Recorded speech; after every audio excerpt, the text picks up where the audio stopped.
구독과 좋아요는 사랑입니다. 여러분 반갑습니다. 서목사의 말씀 창고의 서목사입니다. 오늘도 시청해 주셔서 감사합니다. 오늘은 에스라 2장 1절에서 70절 말씀입니다. 오늘 말씀은 느부갓네살에 의해서 포로로 잡혀갔다가 풀려온 사람들이 예루살렘과 유다로 돌아와서 각각 고향에 있는 자기 성으로 돌아가는 내용이 기록되어 있습니다. 바벨론으로 갔던 사람들이 예루살렘과 유다로 귀환합니다. 그 귀환하는 백성의 수는 총 42,360명이었습니다. 이들은 각각 자신들이 맡은 역할들이 있었습니다. 제사장이 있었고 또한 예배 드리는 사람들이 있었습니다. 일반 사람들이 있었습니다. 하나님께서는 성전을 세우시기 전에 사람들을 모으십니다. 그래서 눈에 보이는 건물이 성전이 아니라 하나님의 백성들이 모이는 모임이 성전임을 오늘 말씀을 통하여서 우리에게 알려주고 계십니다. 오늘 이 말씀을 통하여 우리에게 주시는 하나님의 마음을 함께 묵상해 보기를 원합니다. 1절부터 말씀입니다. 다음은 바벨론 왕 느부갓네살에 의해 바벨론 포로로 잡혀갔다가 풀려나 올라온 사람들의 명단입니다. 그들은 예루살렘과 유다로 돌아와 각각 고향에 있는 자기 성으로 갔습니다.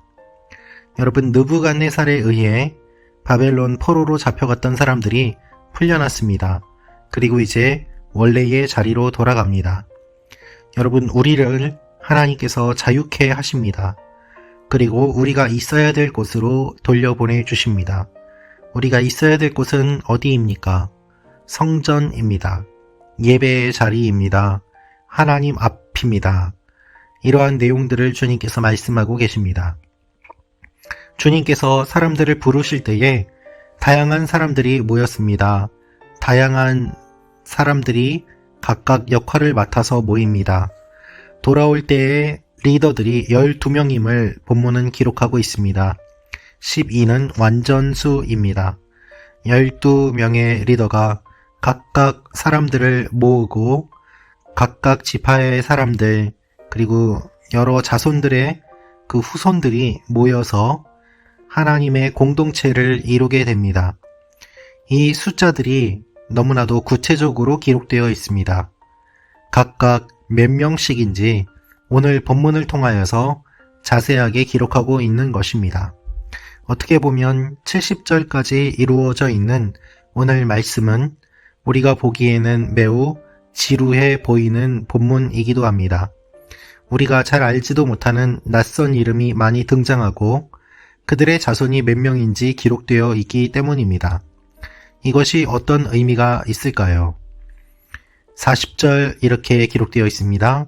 레위 사람으로는 호다위야 가문의 예수아와 갓미엘 자손이 74명, 노래하는 사람으로는 아삽 자손이 128명. 그렇습니다, 여러분.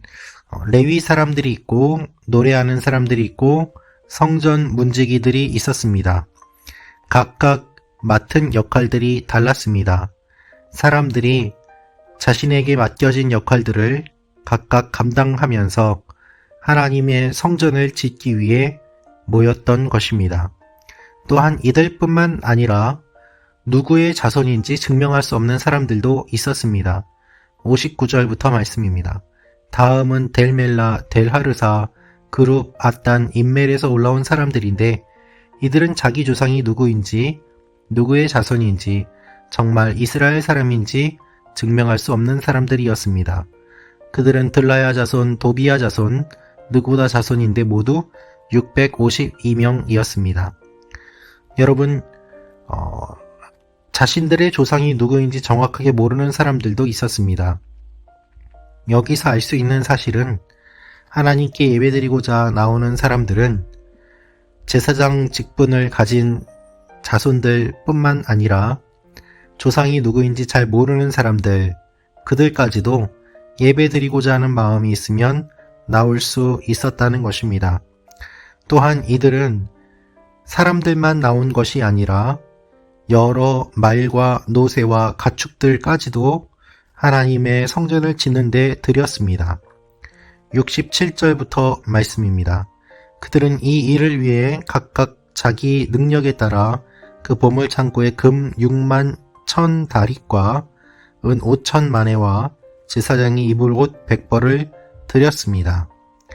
여러분, 하나님께서 수많은 사람들을 모아주십니다.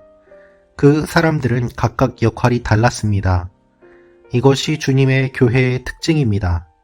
여러분, 많은 사람들이 모이는데 어떤 한 가지 일만 하려는 것이 아니라 각각 주어진 역할들을 따라서 아름답게 지어져 갑니다.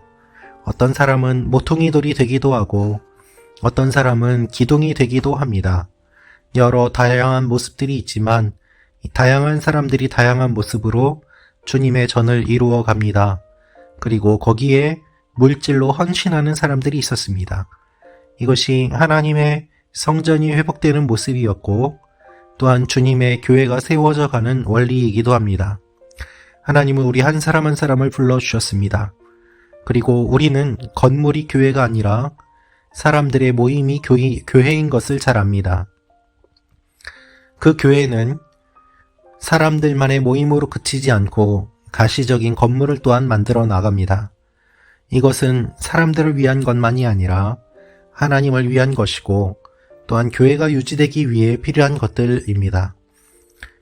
교회를 위하여 주님의 나라를 위하여 헌신하는 사람들이 있고 헌물하는 사람들이 있습니다. 각각의 자리에서 각각의 달란트대로 함께 세워져 나가는 것, 그것이 교회인 것입니다. 하나님께서는 이 일들을 이미 구약에서 먼저 이루어 가십니다. 그리고 주님께서 이 땅에 오시고 교회를 세우시는 모습을 통하여 우리에게 더 깊은 영적인 의미들을 알려주십니다. 여러분 한 분 한 분이 주님 나라의 귀한 몸된 일꾼임을 기억하십시오. 그리고 하나님 나라를 세워가는 하나님의 백성들임을 기억하십시오. 우리가 교회입니다.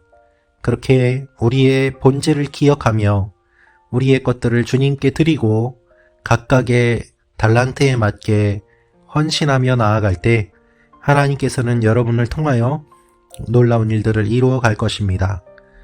말씀 찾고 가족 여러분 한 분 한 분이 그와 같은 일에 쓰임받으시기를 기도합니다. 기도하겠습니다. 아버지 하나님, 우리를 붙잡아 주시고 불러주시는 주님, 우리가 주님의 일들을 감당하며 나아가게 하시고 하나님 나라를 아름답게 이루어가는 하나님의 백성들이 되게 하여 주옵소서. 예수님의 이름으로 기도합니다. 아멘.